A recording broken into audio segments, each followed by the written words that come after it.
Autizm rast tashxisli bolalar bilan ishlaydigan mutaxassislar nima qilishi mumkin emas, shu haqida gaplashamiz. Mutaxassislar autist bolalar bilan ishlaganda quchoqlashi, o'pishi mumkin emas, chunki bunday bolalarda ijtimoiylashuvda muammolar bor va stereotiplik bor. Yana autist bolalarda isterikalar bo'ladi, tishlashi, urishi yoki qanaqadir sizga zarar yetkazishi mumkin. Bunday holatlarda agar siz mutaxassis bo'lsangiz, bunga ko'z yumishingiz yoki chidashingiz mumkin emas.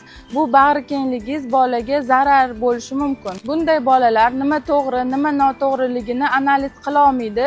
Biz mutaxassis sifatida bolaga qanday xulq-atvor to'g'ri, qanday xulq-atvor noto'g'riligini va adekvat munosabatlar qanaqa bo'lishini o'rgatishimiz kerak. Yana bitta xatolardan biri bu baqirish va urishish, noto'g'ri xulq-atvorni mustahkamlab qo'yishingiz mumkin.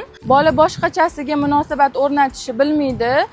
Bunda siz to'g'ri metodikani qo'llab, bolaga ijtimoiylashuvni o'rgatishingiz kerak. Boladagi xulq-atvor buzilishlarini to'g'ri usullar bilan korreksiya qilishni men o'zimning kurslarimda o'rgataman.